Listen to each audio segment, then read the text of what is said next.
पद्मनाभं सुरेशं विश्वाधारं गगनसदृशं मेघवर्णं शुभांगं लक्ष्मीकान्तं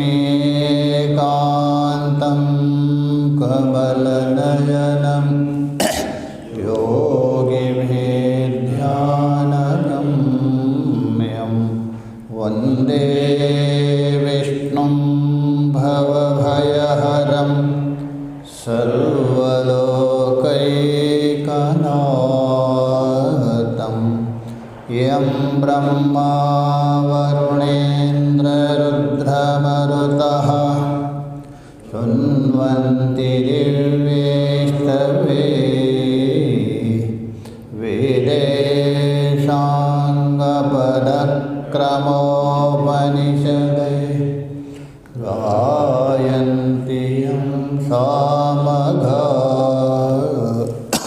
ध्यानावस्थितदद्धतेन मनसा पश्यन्ति यं योगिनो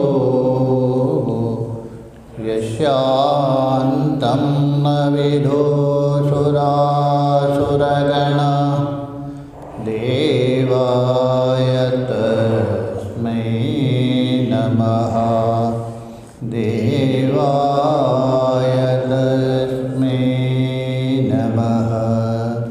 गुरुर्ब्रह्मा गुरुर्विष्णु गुरुर्देवो महेश्वरः गुरुः साक्षात् परं ब्रह्म तस्मै श्रीगुरवे नमः तस्मै श्रीगुरवे नमः। ॐ शान्ति शान्ति शान्तिः। भगवान की असीम कृपा से हम लोगों ने श्रीमद् भगवद गीता के जो 13वें अध्याय है उसके ऊपर विचार किया। आगे जो 14वां अध्याय है गुणत्रय विभाग योग नाम से प्रसिद्ध है। और ये जो 14वां अध्याय और 13वें अध्याय के साथ क्या संबंध है और 14वें अध्याय में भगवान क्या निरूपण करना चाह रहे हैं, इसके लिए संबंध भाष्य में भाष्यकार जी प्रकट कर रहे बता रहे। संबंध भाष्य देखिए। सर्वं उत्पद्यमानं क्षेत्र क्षेत्रज्ञ संयोगा उत्पद्यते। संपूर्ण जो भी उत्पन्न होता है, जितने भी उत्पन्न होने वाले सारे पदार्थ सारे वस्तु किससे उत्पन्न होता है, पीछे बताया था। क्षेत्र और क्षेत्रज्ञ का संयोग से, इन दोनों का संयोग हो गया प्रकृति और पुरुष का। तो प्रकृति और पुरुष के संयोग से ही सारा उत्पन्न होता है जड़ चेतन। इति उक्तम, ये पीछे बताया था। प्रकृति और पुरुष के संयोग से सब कुछ होता है। इति उक्तम, कुत्र उक्तम, 13वां 13वें अध्याय में बता दिया था। तत्कथमिति तत्प्रदर्शनार्थम। अच्छा, वो बात किस प्रकार से संभव है, किस प्रकार से उत्पन्न होती है। इति तत्प्रदर्शनार्था, उसी को ही यहाँ प्रतिपादन करने के लिए, उसी को ही बताने के लिए। उसी को ही दिखलाने के लिए ये 14वें अध्याय प्रारंभ हो रहे हैं। परम भूयः प्रवक्ष्यामि इत्यादि के द्वारा इसलिए आ रहे ग्रंथ। इत्यादि अध्याय बोल तो ये जो गुणत्रय विभाग योग नाम का 14वां अध्याय प्रारंभ हो रहे हैं। एक है, अथवा दूसरा एक संबंध बता रहे हैं। अथवा ईश्वर परतंत्रयोः क्षेत्र क्षेत्रज्ञयोः, एक क्षेत्र और क्षेत्रज्ञ है, स्वतंत्र नहीं है। क्षेत्र के अपेक्षा क्षेत्रज्ञ स्वतंत्र है, किंतु क्षेत्रज्ञ भी पूर्ण रूपेण स्वतंत्र नहीं है। इसलिए हम बता रहे हैं वो क्या है, ईश्वर परतंत्रयो, ईश्वर के अधीन है ये, चाहे तो क्षेत्रज्ञ हो अथवा क्षेत्र रूप प्रकृति हो, ईश्वर के अधीन है। मयध्यक्षेण प्रकृति सूयते सचराचर, इसलिए ईश्वर के अधीन है। तो ये बता रहे हैं। तो जगत कारणत्वम, इनमें जो जगत कारणत्व आ रहे हैं, किसमें, दोनों में, स्वतंत्र रूपेण नहीं, मेरे अधीन होकर, मेरे सत्ता को लेकर स्वतः संभव है। न तो सांख्यानाम इव स्वतंत्रयोः, सांख्य लोग क्या मानते हैं, उनकी प्रकृति क्या है, स्वतंत्र है। कुछ भी करने के लिए प्रकृति स्वतंत्र है। पुरुष का कोई मतलब नहीं है, पुरुष केवल भोक्ता है, ये सांख्य मानते हैं। क्षेत्रज्ञ तो प्रभु है ना इस शरीर का, जब तक उपाधि है तब तक ईश्वर के अधीन है, ईश्वर के अधीन है। वो दिन भी मैंने बताया था, रंगमंच में जो प्रभु है, इस शरीर का प्रभु है जीवात्मा, उसको भी वो प्रकाशित कर रहे। यो विज्ञाने तिष्ठन्, अंतर्यामी में बता रहे, जो जीवात्मा में रहकर जीवात्मा को भी क्या है, नियमित करता है। जब तक उपाधि है तब तक उसके अधीन है। इसलिए जीव में दो धर्म है, एक जीवत्व धर्म, एक ब्रह्मस्वरूप है। जब तक जीवत्व धर्म है उसके अधीन है। यदि अधीन ना हो तो उपास्य क्यों करते, उसको उपासना क्यों करते। ये मेरा मालिक है, वो नियामक है, मैं नियम्य है, ये उपाधि में है, अधीन माना जाता। तो ये सृष्टि है ना, सृष्टि मतलब औपाधिक है, तब तक नियम में नियामक भाव रहेगा। तो इसलिए बता रहे हैं, सांख्यों के समान हमारी प्रकृति स्वतंत्र नहीं है, उनके तो स्वतंत्र है, पुरुष का कोई मतलब नहीं, वो स्वयं उत्पन्न करते। इसलिए बोले न तो सांख्यानाम इव स्वतंत्रयो, स्वतंत्र नहीं। इति एवं अर्थम, इसी अर्थ को निरूपण करने के लिए, प्रतिपादन करने के लिए अध्याय आरंभ हो रहा है, दूसरा समाधान कर रहे हैं। प्रकृतिस्तत्वं गुणेषु च संगः संसार कारणम् इति उक्तम्। प्रकृतिस्तत्वं गुणेषु, प्रकृति में स्थित होना, अर्थात प्रकृति के साथ स्थित का मतलब तादात्म्य होना, एकाकार होना, और गुणों के साथ संग होना, आसक्ति होना, तभी जाके वो संसार का कारण होता है, स्वतः नहीं। पीछे बताया था, 21वें श्लोक में बताया था, वहाँ पुरुषो प्रकृतिस्थो ही पुंक्ते प्रकृतिजान गुणान् कारणम गुणसंगोष्यः सदसत् योनि जन्मसु, 13 में बताया था। तो प्रकृतिस्थ हो जाता है, मतलब प्रकृति के साथ तादात्म्य होता है, एकाकार। और उसके बाद प्रकृति के जो गुण हैं, गुण मतलब गुण से बने हुए जो विषय आदि जितने भी हैं, उनको क्या करता है, भोग करता है। इसलिए गुण के साथ संग करना ही कारण है सद और असद योनि जन्म के प्रति। ये पीछे बताया था 21वें श्लोक में, यही यहाँ संकेत कर रहे हैं। उक्तम पुत्र 13वें अध्याय में कस्मिन् गुणे है कथम संगा, तो वहाँ केवल आपको सूत्रबद्ध बताया था, बस गुणों के साथ आसक्ति होना ही ये संसार का कारण होता है, ये बताया था।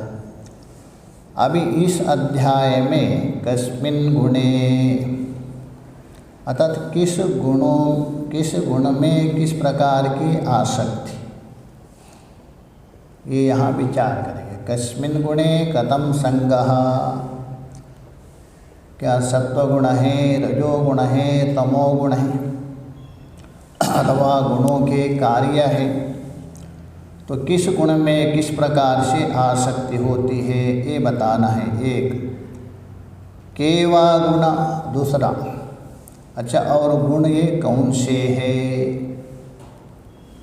तीसरा कथम वादे बध्नाति इति, और वो कैसे बांधते हैं इस पुरुष को, सत्वादि जो गुण हैं पुरुष को किस प्रकार बंधन में डालते हैं। मोक्षणम कथम स्यात्, और गुणों से छुटकार कैसा पाएंगे, तीनों गुणों से वो निवृत्त कैसा होएंगे। चौथा मुक्तस्य लक्षणम, और मुक्त पुरुष का लक्षण भी बताएंगे, ये सब इसमें बताएंगे। ये तीनों गुणों को अतिक्रमण जो करता है उसका क्या लक्षण है। अर्जुन यहाँ 3 प्रश्न करेंगे, दूसरे अध्याय में 4 प्रश्न किया था, स्थितप्रज्ञस्य का भाषा करके, यहाँ 3 करेंगे। और मुक्त पुरुष का लक्षण ये सब इसमें बताएंगे, पांचों का निर्णय करने के लिए। जो 5 चीज़ बता दिया उनका निर्णय करने के लिए, प्रतिपादन करने के लिए, बोध करने के लिए अध्याय है। वक्तव्यमिति एवं अर्थम छ, ये अवश्य बताना पड़ेगा, तभी जिज्ञासु साधक समझ जाएंगे ये गुण है, इनके द्वारा बन जाता है। और मुक्त पुरुष का क्या स्वरूप है बोध हो, ये सब बताने के लिए, ये 5 वस्तुओं का निर्णय करने के लिए ये 14वां अध्याय आ रहे, वही भगवान बोल रहे। देखिए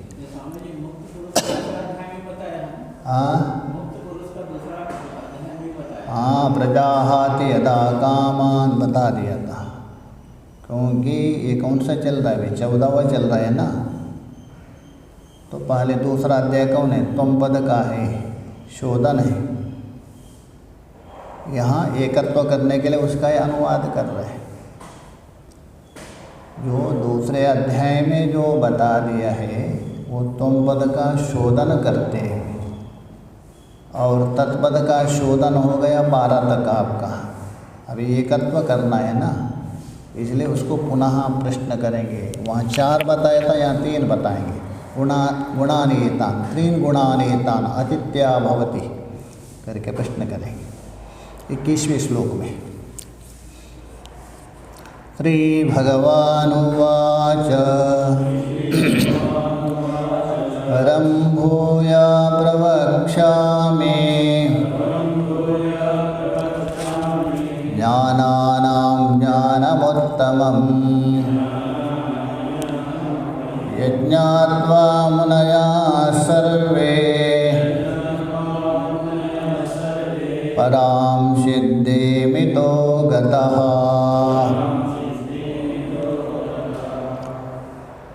परम का आगे उत्तमम के साथ अन्वय करना, स्वयं भगवान भाष्यकार जी बताएंगे। भूयः प्रवक्ष्यामि, तो भूयः प्रवक्ष्यामि का मतलब पुनः आपको मैं बताऊंगा। यद्यपि पहले बताया है, ज्ञान के विषय में खूब बता दिया है, क्योंकि प्रथम षटक में भी वह तत्व त्वम पद का निरूपण करते हैं। द्वितीय षटक में भी तत्पद का निरूपण करते हैं, वहाँ ज्ञान के विषय में बता दिया। यहाँ एकत्व करना है, इसलिए पुनः बता रहा हूँ। क्या बता रहा हूँ? परम ज्ञानम उत्तमम, परम उत्तमम ज्ञानम। किन में? ज्ञानानाम, जितने भी ज्ञान हैं उन ज्ञानों में। अभी देखिए यहाँ ज्ञानानाम निर्धारण अर्थ में श्रेष्ठी है। ये जो 13वें अध्याय में जो बताया था अमानित्वादि, वो नहीं लेना, वो नहीं लेना, वो तो उपयोगिता है। यहाँ तो ज्ञानानाम का मतलब है कर्म विषयक जो भी ज्ञान है, यागादि विषयक ज्ञान है। ये क्या है? लौकिक ज्ञान के अपेक्षा श्रेष्ठ है। उनमें भी ये जो ज्ञान है और भी श्रेष्ठ है। वेद में 3 प्रकार का ज्ञान है ना, कर्म विषयक ज्ञान, उपासना विषयक ज्ञान और आत्मा विषयक ज्ञान। कर्म विषयक ज्ञान के अपेक्षा उपासना विषयक ज्ञान श्रेष्ठ है। उसके अपेक्षा यहाँ जो बता रहे आत्मा विषय को श्रेष्ठ है। इसलिए जितने भी ज्ञान हैं उन ज्ञानों में, सृष्टि का सप्तम में कर लीजिए, ये ज्ञान कैसा है? परम उत्तमम ज्ञानम। ये जो परम है, परम बोल तो उत्कृष्ट है, अति उत्तम, श्रेष्ठ है। इससे श्रेष्ठ कोई ज्ञान है ही नहीं, क्योंकि आत्मज्ञान है ना। सारे ज्ञान लौकिक हो अथवा वैदिक में बताया हुआ अपर विद्या लीजिए, उन सभी ज्ञान में ये अतिशय ना उत्कृष्ट ज्ञान है। ऐसा ज्ञान को मैं बताऊंगा। कौन सा? आत्मज्ञान, तत्वज्ञान। उसका विशेषण बताने के लिए, स्तुति करने के लिए कहा ज्ञानों में सबसे श्रेष्ठ ज्ञान है। यज्ञात्वः, उसको जान करके सर्वे मुनयः, वशिष्ठादि बड़े बड़े सप्तर्षि हैं, पराम सिद्धि इतो पराम सिद्धिम गतः। इतो बोलते हैं संसार से, प्रारब्ध समाप्त होने के बाद इस संसार से जो पराम सिद्धि अर्थात मोक्ष रूप परम सिद्धि को गतः बोलते प्राप्त, वो लोग प्राप्त किया इसी ज्ञान से। भाष्य में देखिए, परम ज्ञानम इति ही व्यवहितेन संबंध। भाष्यकार जी बता रहे हैं, देखिए परम है, उसके बाद बहुत शब्द व्यवधान है आपके। भूया है, प्रवक्ष्यामि है ज्ञानानाम, उसके बाद ज्ञानम शब्द आ गया।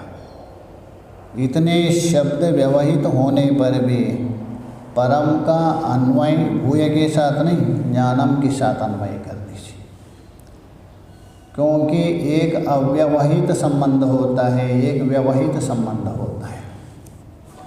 भले व्यवधान हो तो भी संबंध उसका उसको, क्योंकि विभक्ति को लेकर।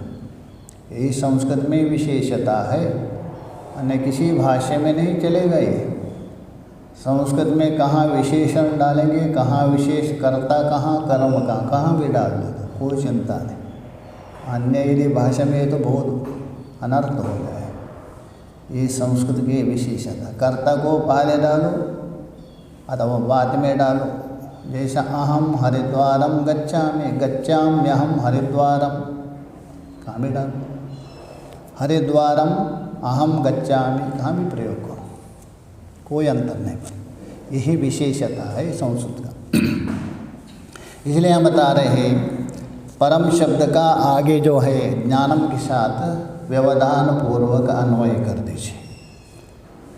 भूयः बोल तो पुनः, पूर्वेषु सर्वेषु अध्यायेषु असत्कृत उक्तमपि, ऐसा नहीं, पहले सर्वेषु अध्यायेषु, सभी अध्याय में कुछ ना कुछ वहाँ ज्ञान का निरूपण किया ही।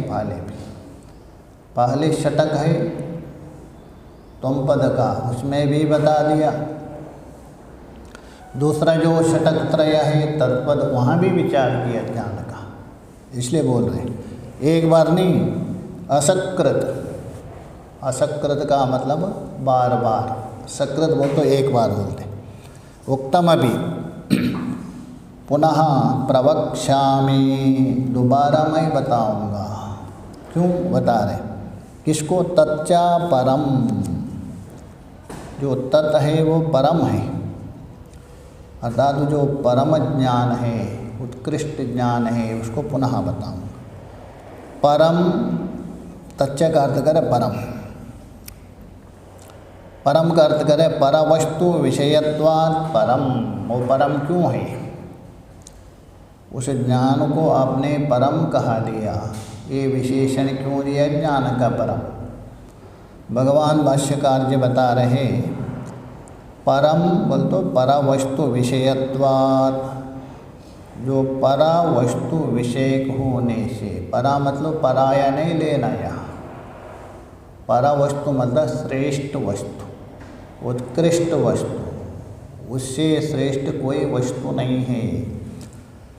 वस्तु का मतलब ये नहीं, पहले बहुत बार बताया था मैं। वस्तु तावत् परम ब्रह्मा नित्यम सत्यम ध्रुवम विभु, भगवान भाष्यकार जी बता रहे हैं। वस्तु तावत् परम ब्रह्मा नित्यम सत्यम ध्रुवम विभु, श्रुति प्रमाणे तज्ज्ञानम स्यात् देवः निरपेक्षकम, और उसका ज्ञान केवल श्रुति प्रमाण से होगा, किसी को अपेक्षा करके नहीं, अन्य किसी के अपेक्षा नहीं, निरपेक्षक है, श्रुति प्रमाण से होता है। वो कौन है? नित्यम सत्यम ध्रुवम विभु, वही वस्तु लेना परब्रह्म। उसका विषयत्वाद, उसको विषय कर रहे, उसको बोध करवा रहे, कौन? ये ब्रह्म ज्ञान। इसलिए हो गया वो परम ज्ञानम। किम तत्, अच्छा आपने कहा ये परम बता दिया, ये परम है क्या? परवस्तु को, ब्रह्म को बोध करने वाले वो पर क्या है? बोल तो ज्ञानम, वो ज्ञान है, तो परम हो गया परम ज्ञानम। सर्वेषां ज्ञानानाम उत्तमम, जितने भी, चाहे तो लौकिक ज्ञान हो, शास्त्र में बताया हुआ अपर विद्यात्मक ज्ञान हो, उन सभी ज्ञान में उत्तम बोल तो उत्तम फलत्वात् उत्तम, श्रेष्ठ फल प्रदायक होने से इसी का नाम है उत्तम ज्ञान कहा गया। तो ये बता रहे ज्ञानानाम इति, सभी ज्ञानों में श्रेष्ठ बताया। तो सभी ज्ञान कौन है? 13वें अध्याय में जो बताया था 7 से लेकर 11, वो नहीं लेना। अच्छा जी बता रहे, वो तो ज्ञान के साधन हैं, उनको यहाँ ज्ञान शब्द से नहीं लेना। तो ये बोले ज्ञानानाम इति न अमानित्वादीनाम, अमानित्वम अदम्बित्वम अहिंसा क्षांतिरार्जव, 7वें श्लोक से लेकर 11वें श्लोक तक बताया था 20 साधन। कहाँ? 13वें अध्याय में। वो नहीं लेना, उसको यहाँ ज्ञान शब्द से नहीं लेना। तो ये बोल रहा है न अमानित्वादि किम तर्हि, तो ज्ञान शब्द से लेंगे किसको? उनको यदि नहीं लेते हो तो बोलते यज्ञादि ज्ञेय वस्तु विषयाणाम इति, यज्ञादि जो ज्ञेय पदार्थ है उसको बोध करवाने वाले कर्म विषय ज्ञान लेना। तो अर्थ हो गया ज्ञानानाम का मतलब है जितने भी कर्मों को प्रतिपादन करने वाले जो ज्ञान है, उन ज्ञानों में से ये ज्ञान क्या है? उत्कृष्ट ज्ञान है। क्यों उत्कृष्ट है?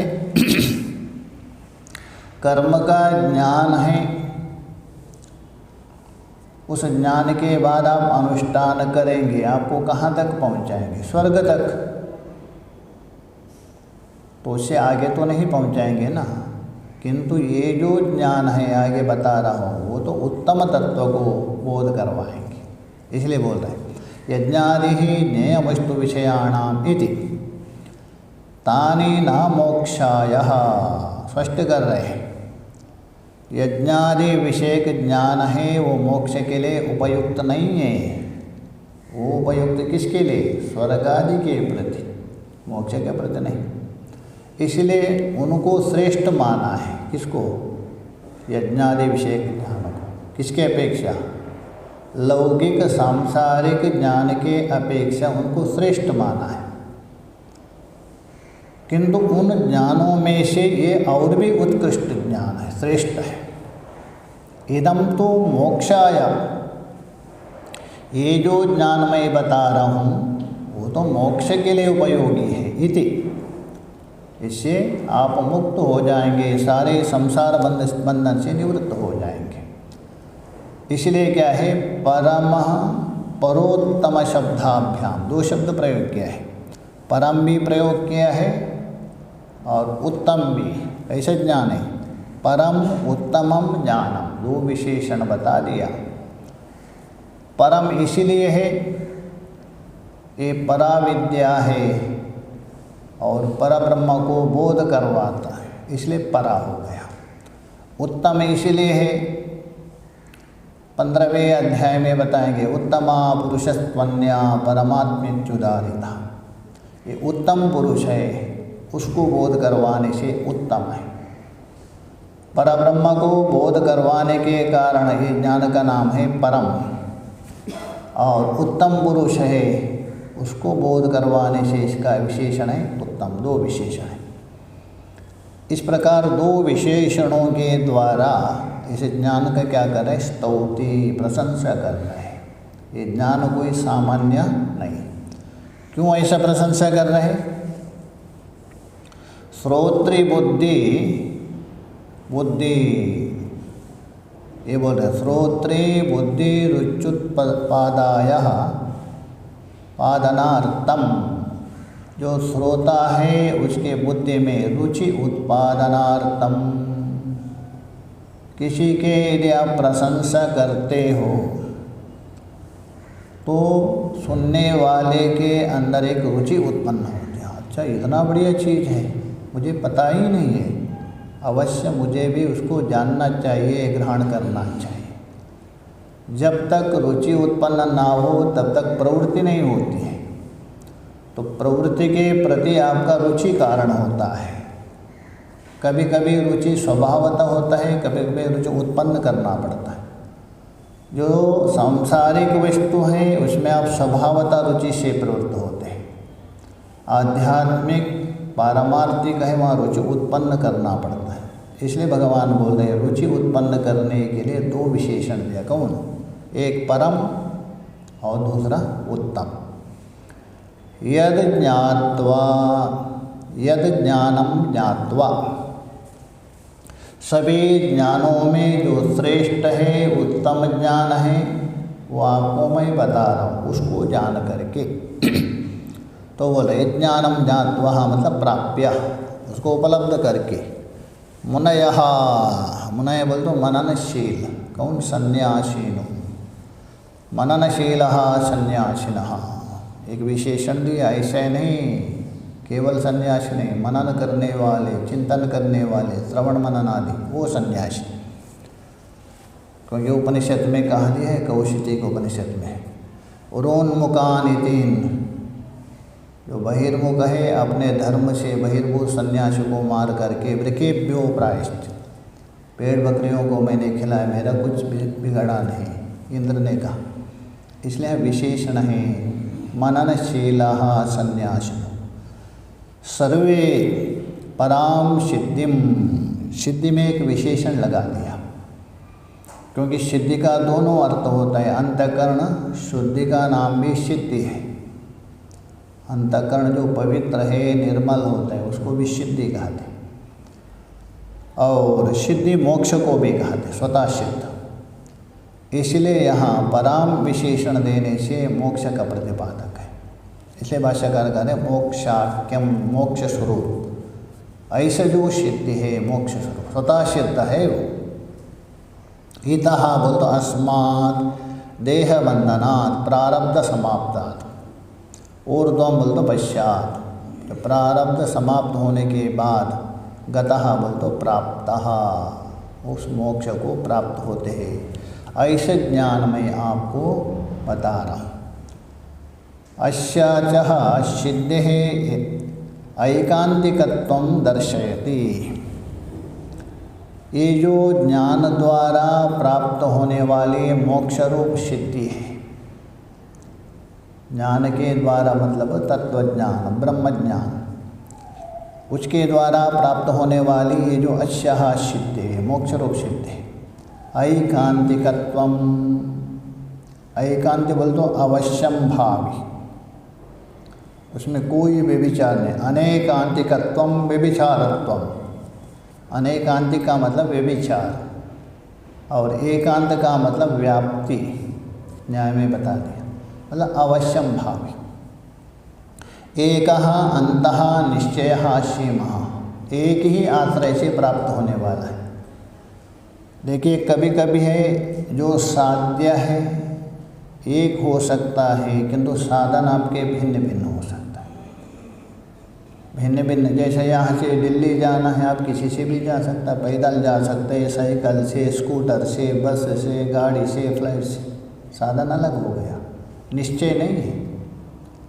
किंतु यहाँ जो है जो मोक्ष प्राप्त हो रहा है उसका एक ही साधन है, दूसरा कोई नहीं। ऋते ज्ञानाद मुक्ति, ज्ञानादेव केवल, ज्ञान ही है, ज्ञान भी नहीं। जहाँ भी होता है वो अनेकांतिक है, ही होता है वो एकांतिक, अव्यभिचार। एकांत का मतलब अव्यभिचार, अनेकांतिक का मतलब व्यभिचार। ये भी हो सकता है, ये भी हो सकता है, इसलिए बोले ऐकांतिकत्वम अव्यभिचारित्वम दर्शयति। उसको देख के बता देंगे। इदं ज्ञानमुपाश्रित्य मम साधर्म्यमागतः सर्गेऽपि नोपजायन्ते प्रलयेन व्यतन्ति च। इदं ज्ञानम, जो मैं आपको बताने जा रहा हूँ, कैसा ज्ञान? परम उत्तमम ज्ञानम, सभी ज्ञानों में सबसे श्रेष्ठ ज्ञान है ऐसा ज्ञान। इस ज्ञान को उपाश्रित्य अर्थात उसको आश्रय लेकर, साधन मान करके, मम साधर्म्यमागतः, मम बोल तो जो तत्पद का जो लक्ष्य है उसके साधर्म्यमागता। देखिए साधर्म्य होता दो में होता है, कंपैरिजन होता है, इसलिए साधर्म्य का मतलब ये नहीं अभिन्नत्व, मेरे समान हो गए, एक तो मैं हो गया और मुझे जानने वाला दूसरा हो गया, ऐसा नहीं। यहाँ का मतलब है अभिन्न रूप, मेरे स्वरूप को प्राप्त करना। साधर्म्य का मतलब है जो परब्रह्मा परमात्मा है उसी स्वरूप को प्राप्त होता है, ये साधर्म्य। नहीं तो वो साधर्म्य नहीं लेना, साधर्म्य के लिए दो होना चाहिए। सर्गेऽपि नोपजायन्ते, एक बार मेरा स्वरूप को प्राप्त किया, मेरा साधर्म्य बोल तो मेरा स्वरूप से अभिन्न हो गए, तो सर्गेऽपि पुनः सृष्टि काल में नोपजायन्ते, उनकी उत्पत्ति नहीं होता है, उनका जन्म नहीं होता है। क्यों? जन्म का जो कारण है अविद्यादि क्लेश, तो ज्ञान रूप अग्नि के द्वारा भस्म हो गया, इसलिए जन्म नहीं होता है। प्रलयेन व्यतन्ति च, और प्रलय काल में कोई व्याकुल में नहीं होते हैं वो, अर्थात उनका प्रलय भी नहीं होता है, क्योंकि परब्रह्म को प्राप्त करने के बाद ये षड भाव विकार से परे हो जाते हैं। भाष्य में देखिए, इदम ज्ञानम यथोक्तम, अब ये भी ऊपर बताया था वो ज्ञान कैसा, उत्तम और परम ज्ञान। उपाश्रित्य तो उसका अर्थ कर रहे ज्ञान साधनम अनुष्ठाय इति एतत्, ज्ञान के साधनों को अनुष्ठान करके, मोक्ष का साधन है उनका अनुष्ठान करना, यही आश्रय करना, और कोई आश्रय नहीं है। जैसे घड़ी को आपने आश्रय के किसी ने दिया, आपने ले लिया, ऐसा तो ये ज्ञान को आपने नहीं ले सकते। ये तो अनुष्ठान के द्वारा, श्रवण मनन निधिध्यासन के द्वारा ही आप ग्रहण कर सकते। इसलिए भाष्यकार जी ने अर्थ किया ज्ञान साधनम अनुष्ठाय, ज्ञान साधनों के अनुष्ठान करें। अनुष्ठान मतलब जप नहीं लेना, यहाँ विचार, श्रवण मनन निधिध्यासन, जो जो समझे हटाते गए आप। श्रवण के द्वारा प्रमाणगत संशय को हटा दिया, निधिध्यासन के द्वारा प्रमेयगत संशय को हटा दिया, इसमें मनन के द्वारा, निधिध्यासन के द्वारा विक्षेप को हटा दिया, तभी यही अनुष्ठान है। एतत् मम बोल तो परमेश्वरस्य, अर्थात तत्पद लक्ष्य लेना, वाच्य नहीं लेना। साधर्म्यम, समान अर्थ नहीं लेना। यहाँ वाच्य का मत स्वरूपता, मेरे स्वरूप को प्राप्त हो, मेरे समान हो गए नहीं है। यदि मेरे समान यदि हो तो वह आपको क्रम मुक्ति मानना पड़ेगा। जो क्रम मुक्ति है वो साष्टी होती, भगवान के समान होती। यहाँ कैवल्य मुक्ति है, क्रम नहीं है। इसलिए बोले समान धर्मता, मत स्वरूपता। आगता बोल तो प्राप्त इत्यर्थ, प्राप्त होते, न तो समान धर्मताम साधर्म्यम, स्पष्ट कर रहे। यद्यपि समान धर्म का नाम है साधर्म्य होता है, किंतु यहाँ समान धर्म साधर्म्य ये अर्थ मत कर दीजिए। क्यों? क्षेत्र क्षेत्रज्ञयोर भेदा अनभ्युगमात् गीता शास्त्रे, गीता शास्त्र में हो अथवा गीता जिसको आश्रय करके प्रवृत्त हो रहे श्रुति हो, वहाँ क्षेत्रज्ञ और परमात्मा, तुम और तत्व है, कभी भी भेद माना ही नहीं, अभेद ही माना है। तो इसलिए जहाँ अभेद है तो साधर्म्य कैसा होगा? साधर्म्य होने के लिए भेद होना चाहिए, यहाँ भेद है ही नहीं। इसलिए यहाँ साधर्म्य का तात्पर्य है स्वरूप लेना, मेरा स्वरूप। क्षेत्र क्षेत्रज्ञयोर भेद अनभ्युगमात्, गीता शास्त्रे, केवल गीता शास्त्र नहीं, गीता शास्त्र का मूल श्रुति में भी फलवादचः अयम स्तुत्यर्थम उच्यते, और उस ज्ञान का जो फल है उसके लिए यहाँ स्तुति परक बता रहे। फल का वर्णन, ज्ञान के द्वारा अमुक फल प्राप्त होता है, इसलिए उस फलवाद के लिए स्तुति कर रहे। क्या स्तुति कर रहे बता रहे, देखिए। स्तुत्यर्थ उच्यते सर्गेऽपि सृष्टिकालेऽपि न उपजायन्ते न उत्पद्यन्ते, क्योंकि कहने की क्या आवश्यकता है? भगवान को एक बार प्राप्त किया, भगवान के साथ अभिन्न हो गया, उसका जन्म तो होगा ही नहीं, तो भी क्यों बता रहे? बस ये फल का स्तुति करने के लिए बता रहे। सिद्ध है पहले से, पुनः जो बता करके उसकी स्तुति कर रहे। जैसा मान लीजिए लोक में जानते हैं आप, ये बहुत बड़े विद्वान है, प्रचंड विद्वान है, सबको पता है, चारों तरफ से प्रचार है, तो भी आप बोलते प्रचार, उसको बोलते देखो ये अमुक विद्वान है, अमुक क्यों बोल रहे हैं? जानते हैं, मतलब उसकी प्रशंसा कर। वैसे ही यहाँ सर्गेऽपि सृष्टिकालेऽपि न उपजायन्ते न उत्पद्यन्ते, जैसा अज्ञानी का जन्म होता है वैसा इनका नहीं। प्रलय ब्रह्मणापि विनाश काले, जो ब्रह्म का भी विनाश होता है, ब्रह्म शब्द से लेना कार्य ब्रह्मा, हिरण्यगर्भ, उसका भी विनाश होने पर भी ये जो तत्ववित्त पुरुष है, अक्षर ब्रह्म के साथ एक हुआ, उसका विनाश नहीं होता है। न व्यतन्ति अतः व्यताम नापद्यन्ते, अर्थात विनाश को अथवा व्याकुलता को प्राप्त ना होते, अतः न च्यवन्ति इत्यर्था, अर्थात वो च्युत नहीं होता है, क्योंकि अच्युत को प्राप्त करने के बाद कभी च्युत नहीं हो सकता इत्यर्थ। क्षेत्र क्षेत्रज्ञ संयोग ईदृशो भूत कारणम इति आह। ये जो क्षेत्र और क्षेत्रज्ञ का संयोग है, यही आप सारे संसार का कारण बता दिया। वो किस प्रकार संसार का कारण है ये बताने जा रहे हैं। क्षेत्र क्षेत्रज्ञ संयोग ईदृश, ईदृश बोल तो इस प्रकार, जो आगे बता रहे संपूर्ण जगत का कारण होता है, ये बताने जा रहे। देखिए आगे के श्लोक में, मम योनिर्महद् ब्रह्म तस्मिन् गर्भं ददाम्यहम् संभव सर्वभूतानां ततो भवति भारत। मम अतः परमात्मना, मैं परमात्मा, ऐसा मेरी महद् ब्रह्म योनि, महद् ब्रह्म अर्थात माया, या महद् ब्रह्म शब्द से माया ले रहे, प्रकृति। उसको महद् ब्रह्म क्यों कहा? महद इसलिए है, संपूर्ण कार्य के अपेक्षा उसमें अधिकत्व है।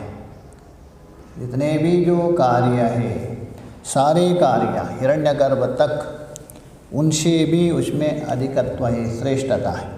उसका भी वही कारण है, इसलिए महत्व है। अथवा अक्षर ब्रह्म को छोड़ करके सबसे वो अपरिचिन्न है, हिरण्यगर्भ से भी अपरिचिन्न है, इसलिए महत्व है। चलो ब्रह्म क्यों कहा दिया? ब्रह्म इसलिए है, संपूर्ण कार्यों की वृद्धि का हेतु है।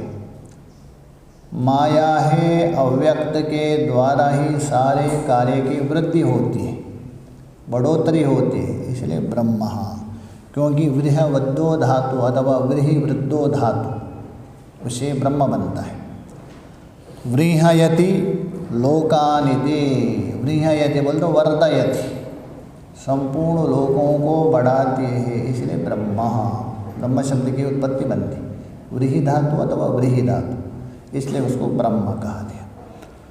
महत् ब्रह्म मतलब प्रकृति, योनि मतलब उत्पत्ति का कारण है संपूर्ण जगत की। तस्मिन् गर्भ ददामि अहम्, उस जो प्रकृति है उसमें मैं गर्भ धारण करता हूँ, अर्थात गर्भ प्रदान करता हूँ। ये कैसा? गर्भ प्रदान का मतलब प्रलय काल में सारे जगत अपने अपने संस्कार को लेकर उसमें लीन हुआ है। पुनः सृष्टि काल में प्राणियों का संस्कार को लक्ष्य में रखते हुए सबसे पहले हिरण्यगर्भ रूप चेतना उसमें संचरण करता हूँ, यही गर्भधारण। अतः चिदाभास रूप से उसको एक, अथवा क्षेत्र और क्षेत्रज्ञ के साथ संबंध करता हूँ, यही गर्भधारण। वहाँ से सृष्टि होती, उसमें गर्भधारण करता हूँ। संभवा सर्वभूतानां ततो, उसके बाद क्षेत्र और क्षेत्रज्ञ के साथ संबंध करना ही गर्भधारण। उसके बाद सर्वभूतानां, सारे जो प्रकृति है जगत है उसका उत्पत्ति होती है। संभव बोल तो उत्पन्न होता है। उसके बाद भाष्य में देखिए स्पष्ट कर रहे हैं, ममः बोल तो मेरी स्वभूता,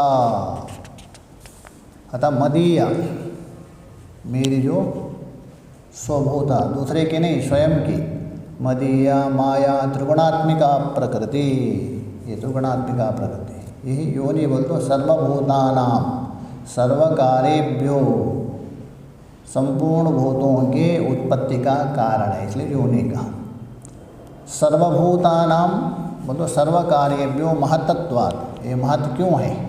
माया को महत् और ब्रह्म शब्द क्यों प्रयोग किया तो बता रहे, सर्वभूतानां सर्वकार्येभ्यो महत्त्वात्, समस्त कार्यों से समस्त भूतों से वो महान है, और भरणाच्च, और सबको धारण भी करती है वही कारण होने से। स्विकाराणाम, अपने अपने जो कार्य है, कार्य को धारण कारण ही करता है। तो प्रकृति कारण है, वो सभी कार्यों को धारण भी करता है, इसलिए महद् ब्रह्मा, ये महद् ब्रह्म सभी कार्यों के अपेक्षा वो महत्व है, अपरिचिन्न है। और सभी कार्यों को धारण करने से वो ब्रह्म कहा गया, अपेक्षाकृत है। इति योनिः एव विशिष्यते, उस कारण का ये विशेषण है दो, एक महत्तत्व और ब्रह्म शब्द। तस्मिन् उस महद योनि में, महद ब्रह्मरूप योनि में, महति ब्रह्मणि योनो अतः उस प्रकृति माया, गर्भम ददामि, देखिए उसका अर्थ कर रहे हैं, हिरण्यगर्भस्य जन्मनो बीजम सर्वभूत जन्म कारणम बीजम ददामि। अर्थात हिरण्यगर्भ के जन्म के बीज रूप गर्भ को, जो हिरण्यगर्भ की जो उत्पत्ति हो रही है, उस हिरण्यगर्भ रूप जो उत्पत्ति के बीज रूप जो गर्भ है उसको स्थापित करता हूँ। कैसा, उसको स्पष्ट कर रहे हैं। हिरण्यगर्भ कोई अलग नहीं है, सारे समष्टि जीवों को मिलाने पर उनका सारे जीव हो गए वेष्टि, और वेष्टि का समुदाय ही हिरण्यगर्भ है, उसको स्पष्ट कर देखिए। क्षेत्र गर्भस्थ जन्मनो बीजम सर्वभूत जन्म कारणम बीजम, संपूर्ण प्राणियों के उत्पत्ति का कारण रूप बीज। देखिए, संपूर्ण प्राणियों के उत्पत्ति का कारण कहो अथवा हिरण्यगर्भ कहो एक ही है, क्योंकि संपूर्ण प्राणियों का समुदाय ही नाम है क्या, हिरण्यगर्भ। ये वेष्टि हो जाएगा, वो समष्टि। जैसा अनेक वृक्ष कहो अथवा वन कहो, इसलिए बोल रहे। तो उसमें सर्वभूत जन्म कारणम बीजम, संपूर्ण प्राणियों के उत्पत्ति के कारण रूप बीज को स्थापित कर दो। किसमें, उस माया में।